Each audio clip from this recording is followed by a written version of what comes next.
Hi, welcome to my Strictly review. And what a week it's been! Stupendous. Press the subscribe button. First thing to say about Strictly this week, oh my gosh, a nail-biting finish. And actually, we've got quite used to not having those. We've got quite used to all the judges being utterly unanimous. Yes, they're all agreed. Yes, it's all plain sailing. It's all smooth. There's no spine-chilling, edge-of-the-seat nail-biting. But this week was very, very different, wasn't it? We had Shayne and Nancy. We had Win and Katya. We all knew what we thought. I don't know if you thought the same as I did. I thought that Shayne and Nancy's dancing far surpassed in intricacy and subtlety, delicacy, dexterousness, appeal, really. The kind of rather, I don't know, what would you call it? Slightly sort of crude, rather obvious, a bit pantomimic dancing of Win and Katya.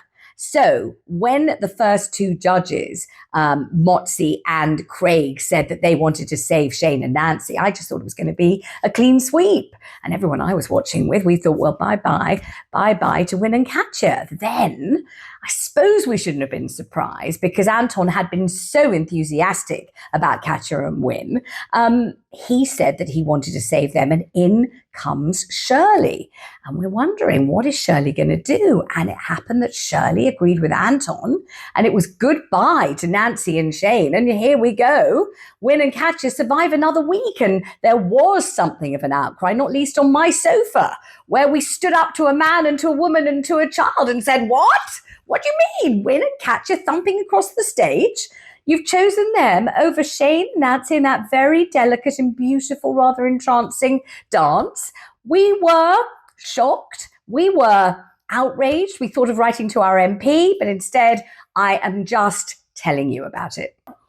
When you're voted off Strictly, it really is the most horrible, ghastly, terrible thing, because obviously all your peers and all the professionals crowd in to sort of pat you on the back, give you a cuddle, appear to be showing a great deal of solidarity with you. But they are entirely focused on next week. So they're already discussing their new music, their new song, what their costume's going to be, when they're going to meet to rehearse on the Monday, what's going on, how excited they are. And this particular week, of course, next week is going to be Blackpool, the big B, that wonderful beacon, that kind of iconic destination everyone's so desperate to get to.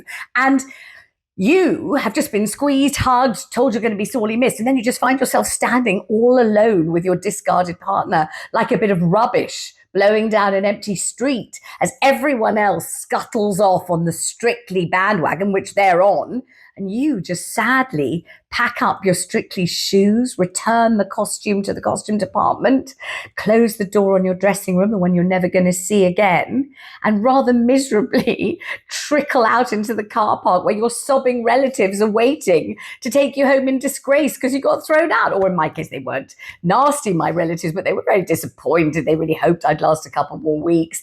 And there you are in the back of the car, knowing you're not going to be there again. So, you're going to have to make one penitent appearance on It Takes Two, where they're going to say, well, you were good, goodbye.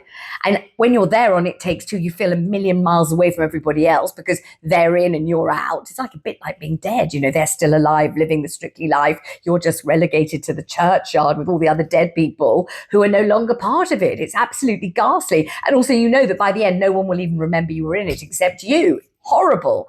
And Rory Bremner, the comedian, says that when you are turfed out of Strictly, the experience is like watching everybody you love in the world on a golden coach, drinking champagne, eating caviar, disappear over the horizon as you just forlornly wave a lace handkerchief. And he's exactly right. It's really horrible. From the second it happens, you are out, they are in, and though they may be polite, you're no longer part of their lives. It is an exile. I would say I was still sobbing about 3 weeks later, then I got over it. Pete Wicks and Jowita Fritzl were astounding this week. They were absolutely remarkable, enchanting. It was a couple's choice dance dedicated to Pete's late nan, who he adored and had this wonderful relationship with. And the man is not an actor. He's a reality TV star. So if he's showing emotion, you can pretty much bet it's fairly genuine. But in this case, oh my gosh, he was in floods of tears, talking about his grandma, floods of tears, thinking about his grandma, and evoked floods of tears in everybody else dancing in memory of his beloved grandma. The couple's choice dance was so beautiful. I mean, I wasn't certain I'd ever use the words beautiful and Pete Wicks in the same sentence. Sexy, yes. Attractive, yes. Full of charisma, yeah. But beautiful? But this dance was graceful and emotional, and sensitive and elegant and lovely, and also did contain a kind of simmering undercurrent of sexual and sensual attraction. It was absolutely fantastic. And as we all know, it's never too early for a 10 from Shirley. And this was the perfect moment. Shirley said that she was profoundly moved by it. She felt incredibly emotional and she thought it was exquisite, and she gave them a 10, and quite rightly so. I'm wondering now whether Pete is destined for the final, and I hope he is. Jamie Borthwick's tango, according to Motzi, was unbalanced. She was absolutely adamant that his balance was off, which meant that he was sort of rocking in a precarious manner, which meant that his partner could never really do what she had to do to make the dance exquisite and beautifully finished, because they were on such shaky ground because his balance was constantly off. I think she even said that he was kind of off the musical beat. The whole thing was just not good, and they all agreed it was not his best dance. Poor old Jamie Borthwick, because he's been going great guns, and I think people thought that he was on a straight trajectory to the final, but now it looks like he might go home pretty soon, and he did look very downcast, poor fellow. Somehow or other he was off his game. The question is, will he get his game back again, or has he reached his peak so far? I mean, it was a pretty sort of dizzying descent down the snake of life on the snakes and ladders board, from really quite high up the leaderboard to quite low down. Poor old Jamie, I felt for him. What do I think of the Strictly curse? I think it's pretty much inevitable that celebrities and professionals will fall in lust and even in love on Strictly. It's pretty much unavoidable. Now, this is a piece about Sarah Hadland, who's been dancing with Vito Coppola. And she says here, do I fancy my dance partner? Who wouldn't? And it's quite true. I mean, Vito is absolutely delectable and gorgeous. They did dress him in a pair of rather low-slung leather chaps where his glistening buttocks and lower back could be seen palpitating in the stage lights in a most inviting manner. He also seems very charming. Apparently, he's cooked his tiramisu for her. I don't know if that is a euphemism. I mean, I quite enjoy having tiramisu cooked for me on occasion, particularly if the chef is delectable. But anyway, what she's saying is, how could I not fancy him? And she's just telling the truth.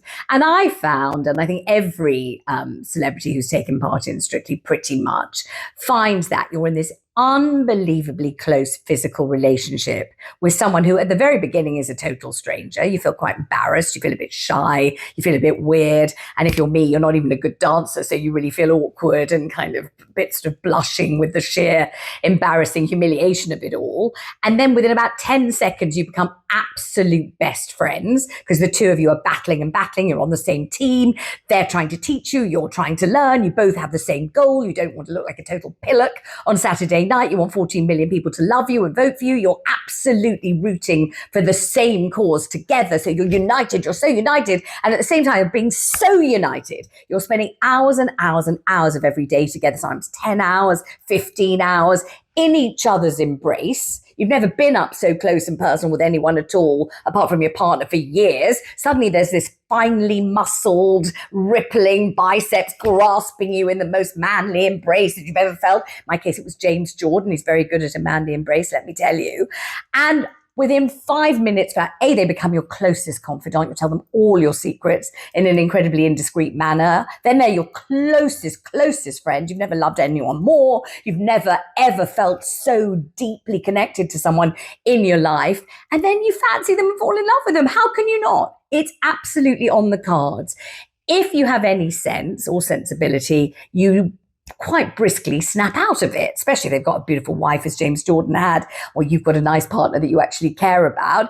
If they haven't, or you don't care about your partner, or you are up for a bit of a, flirtation, assignation, a bit of carnal activity and some rumpy-pumpy on the side, you can forget that you have a partner and simply go for it. Or you can genuinely fall in love and just waft off with them over the horizon. But basically, it's on the cards for the Strictly curse to kick in.